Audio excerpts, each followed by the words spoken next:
Welcome back to Fast Pawns. Today's video is going to be covering the Caro Kann Exchange Variation, which arises from the move order e4 c6, d4 d5, e takes d5, and then c takes d5. This is the starting position for the Caro Kann Exchange Variation. However, keep in mind that this is also the starting position for the Panov Variation, which is an entirely different beast that will be covered in a separate video. It's a completely different variation with a lot of theory that has nothing to do with the Exchange Variation. So first off, I'm going to cover some of the minor lines that arise from players who don't really know how to play against the Exchange Variation. And then I'm going to cover the main line, and I'm going to give you guys two ways on how to counter the main line and how to play against it in a way that doesn't require you to learn hundreds of moves of theory. Because the Exchange Variation can be somewhat complex at times, especially if you follow the main line. And I feel like white is slightly better in all of the positions there. So to start off, a very common move and a big mistake that people make is to play Knight c3. Why is it a mistake? Well, because with this sort of position, white really wants to play c3 or c4 if they want to play the Panov, but they want to play c3 in order to reinforce the d4 pawn, and by doing so, they won't have to worry about having to protect this d4 pawn with other pieces. So inherently, by playing the move Knight c3, white's position gets a lot more difficult, and it becomes harder to protect this d4 pawn. Kind of the line that goes here is you can play Knight f6. Alternatively, you can play Knight c6, and it doesn't really matter all that much. Most of these lines transpose into each other or end up very similar.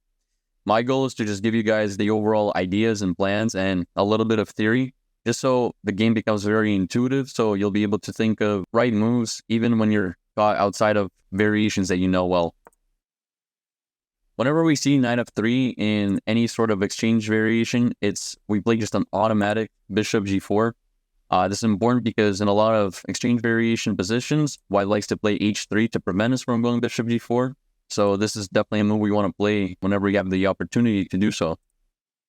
So after bishop g4, white can play a bishop e2. If white were to play h3 here, you have two options. You can take this knight, and after the queen recaptures, you're going to have a very equal position. Or you can slide back, and that looks like this. After g4, you slide here, and it's very hard to say which one is better. The engine evaluates them as pretty much the exact same, but basically here, white will have trouble with castling kingside, as the king will never be safe. But white has this kind of kingside pawn push with h4 and h5, and you're going to have to tuck away your bishop, and you're going to get a somewhat passive position. So I would steer away from this sort of type of play, unless there's a bishop on d3, and I'll get to that later. So in these sort of positions, if there's an immediate h3, I would just recommend taking the knight, and then playing Knight c6, and e6. So we've got that covered. Okay, after bishop e2, just regular development, really. We also have ideas such as queen c7. It doesn't really matter in which order you play these moves. One thing to keep in mind is that in a lot of variations, white just aims to place a bishop on f4. And so by playing queen c7, we kind of negate that whole idea. We just prevent white from playing bishop f4. But those lead into different lines, and all in all, they become pretty similar. So it's not really worth discussing each move individually. The point is that once you understand the ideas, you'll just find whatever you're more comfortable with, and they're going to play in that order. After h3, you can slide back, once again, as I already talked about this, and you get into this sort of position where you're a lot more crammed. So once again, I would advise to just take, play e6, and you're perfectly fine here. It's completely equal, and black gets a small advantage if white plays just a small inaccuracy, and it basically is like a forced line for white to just keep it equal. So I prefer this position way more than anything else. All right, let's go back now. So this pretty much covers Knight c3. One more thing to keep in mind is after Knight f6, for example, white has bishop f4, which is sort of the whole justification of Knight c3. Just get quick development, and you're kind of just not focused on this pawn. Here, you really just can choose whatever you want. I like Knight c6. You can also play bishop g4 preemptively and provoke f3. After f3, you can drop back to f5 or to h5. f5 is obviously the more active square, so f5 is the move. And f3 is a weakening of the dark squares for white, so this is fine. Nothing here is really forced. There is going to be a few forced lines I'm going to show you guys, but primarily this is really up to what you want to play. and how you are feeling about the position. Here I would just play knight c6, and a sort of general like position would look something like this. So even bishop e2, castles. You're going to play bishop d6. In these sort of variations, you're going to aim to trade off the white's most active pieces. So in this case, this is the dark square bishop. So bishop d6 is the most intuitive move. The reason for that is if you play bishop e7, your bishop on e7 is very passive and it doesn't serve any purpose, whereas this bishop obstructs the development of your queen. You don't really have the opportunity to play queen c7 or, for example, you can't really double up with a battery, let's say with bishop d6 and queen c7, because again, this bishop is here. So it's best to just trade it off and then have like a slow burning advantage. In this position, Stockfish evaluates this as minus 0.2. And alternatively, sometimes white might play something silly like bishop g5 just to test you, because it's pretty easy to make a mistake here. But you can simply play h6. If takes, then you recapture with the queen. You're completely fine here. I mean, white is at a disadvantage, like as the small advantage. If the bishop goes back, you can drop your bishop back to e7, and now your bishop serves the purpose. It removes the pin from the queen, and you're just going to castle. You're going to bring your queen to b6. Your rook goes to c8, and in these types of positions, and in pretty much all of the positions involved in the exchange variation, you're going to push a6, you're going to push e5 or a5 right away, and you're going to create this queenside minority attack in order to take up as much space as possible and also break up the pawn structure. These kind of moves are especially prominent when the pawn is on c3, since it makes more sense. You're going to break up the pawn structure by playing moves like b4, and obviously if white were to take this pawn becomes more vulnerable. With the knight on c3, it's a little bit different, but it's still worthwhile because you're taking up space and you're just advancing your pawns. That sums up everything for this knight c3 variation. So now that we've covered knight c3, let's look at another sideline, which is something that I see actually quite often, and it's just a way for white to avoid a lot of theory. This is when white isn't really experienced in these positions. Here, by far, the best move is bishop d7. If white were to capture, you can take with either piece. It doesn't really matter. Both are good. The point is, if you take with a knight, you're probably going to reroute it to either f6 or b6. And if you take with the queen, well, you just took with the queen, you're going to place a knight on c6, f6, and so forth. So taking the bishop is never a good option for white. Black immediately has a small advantage. So the only move here that makes sense is bishop d3. And we're just going to calmly develop with knight c6. c3 is pretty much forced. Knight f3 transposes, so it doesn't matter. Knight f6, knight f3. And we get into this position, which is the main position that I wanted to talk about. Here, very often you're going to see moves like e5 and such. I think we should avoid that. So after knight f3 and bishop g4, you get into this kind of position where it's pretty equal. This is something that you will see in a lot of other exchange variations. It's very common to get this type of position. As we already discussed, the bishop's on g4, knight on f6, c6. We're going to play e6. Our main ideas are the same, b5, a5, b4. Bishop's going to go on d6. Now, the only difference here is that this bishop's on d3 compared to the last variation where it was on d3, the bishop was on e2. So here, if you see a move like h3, I would advise against taking. In fact, you want to trade this bishop off ASAP, so you're going to drop this bishop back. If you get pursued with a move like g4, you are super happy to play bishop g6, and if this trade occurs, this is great for black. You've traded off white's strongest piece. Your h-rook is open, so if white were to castle, this pawn would hang. You can create attacks with like queen d6 and queen f4. You have potential sacrifices with knight g4, e6, bishop d6 as well. Like all of these moves look really good. And obviously, if white doesn't capture and plays a developing move such as knight bd2, for example, no, that blunders a bishop. But if white were to say castle, you would just take this bishop and you'd be completely happy here. You'd replace the light square bishop with light square pawns. So you have, again, this pawn chain that we saw in the advanced variation. And again, you're going to have the same ideas with a5, b5. So I want you guys to memorize this specific concept of a queenside minority attack. It's super important, super prominent in this variation. And yeah, you're going to be fine from here. I mean, in all of these variations I've shown you so far, black has a slight advantage. And one last thing, if white does not play g4 and let's say castles, you're just going to play e6, develop this bishop, etc. And then eventually, let's say after a move such as, I don't know, I'm just going to play a random move. We're going to play bishop g6 anyway and try to trade off this bishop because Again, it's the most powerful piece. We would be happy if white got rid of it. And we don't mind trading off our own bishop because all of our pawns are on light squares and they replace this bishop very well. And obviously having an open rook is very good. And lastly, I should mention that in some of these positions, you don't have to even castle. You can play king d7 and, like, let's say double your rooks if something like this occurs. Because castling would waste some time. You could castle and your king would be still safe, but it's harder to create an attack after you've castled because you'd have to play something like king h7 and then rook h8 and king back to g7, which is a lot of tempo wasted.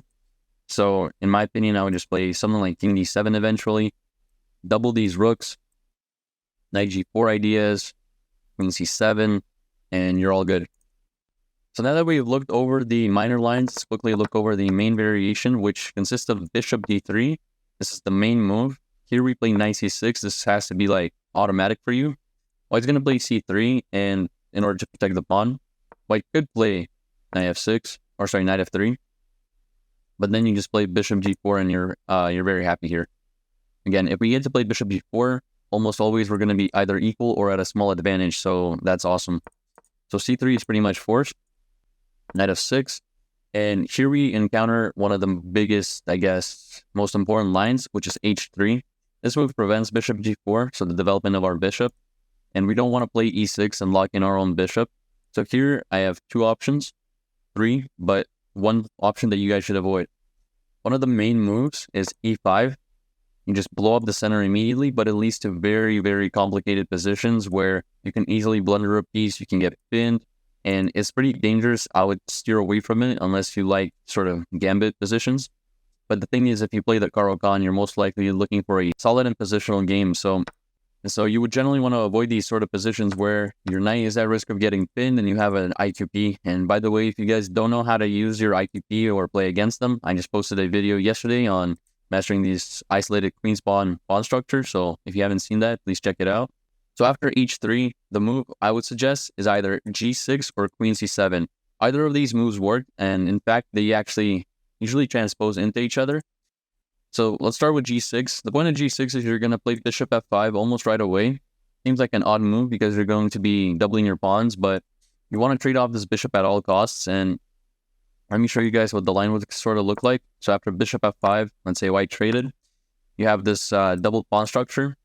And let's say after bishop f4, you just play e6. And now you have this sort of, I don't even know how to describe it, just a pawn chain, where your king is super safe and you're most likely not going to castle. And once again, you can do it, but I would steer away from it. I would prefer to play something like rook g8 or start with h5 and rook g8.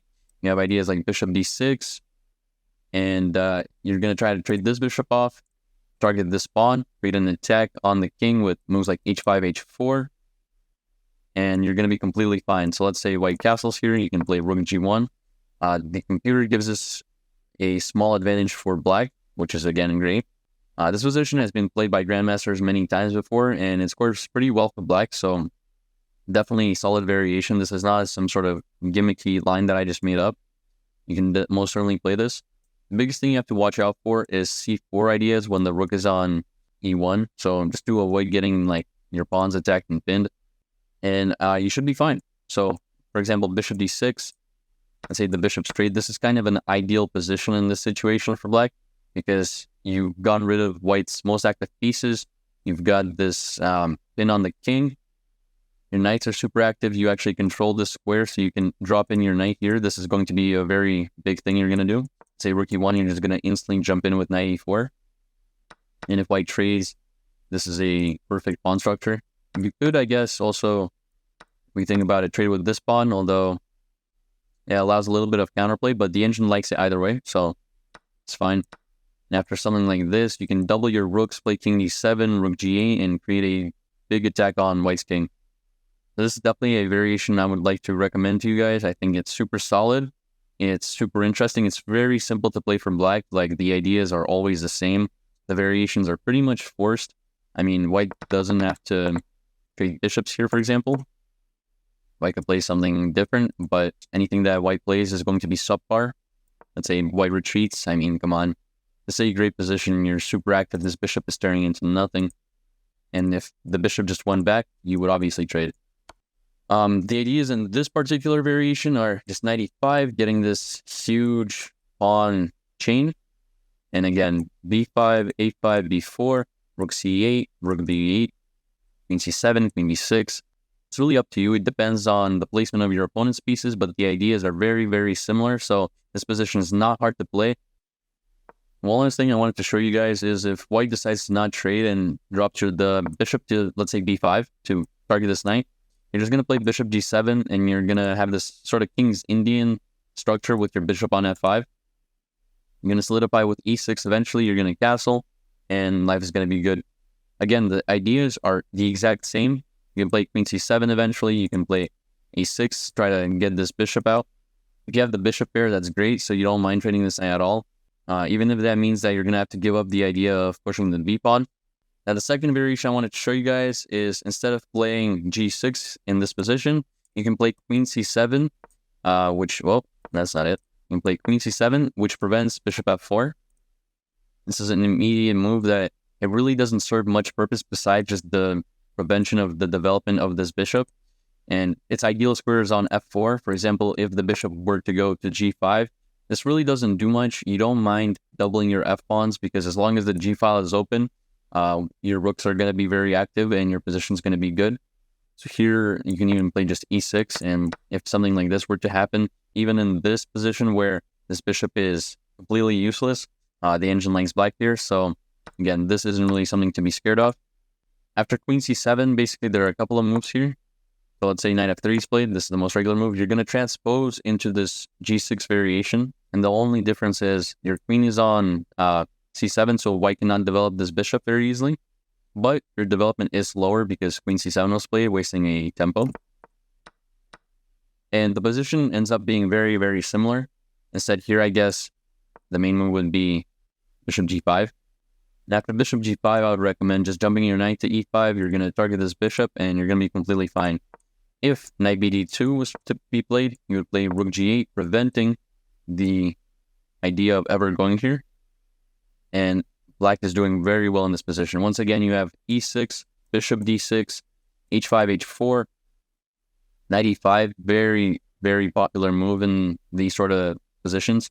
You want to double your e-pawns and have a very strong center with a lot of space. And then you're going to expand on the queen side if you want to. And so at the end of the day, your ideas are pretty much the same in most Caro Kann Exchange variations. So I'd say there's nothing to worry about. Just learn a few of these lines, especially the g6 or queen c7 variation. I'd suggest studying a little bit of both, since they, generally speaking, transpose into each other, but they have slightly different move orders and the positions are just a little bit different. So pick whichever one you're more comfortable with and play that, and you're going to be just fine. The exchange variation, you're going to face a lot of unprepared opponents who play just knight c3 right away. And from there, you know that you're going to be well off.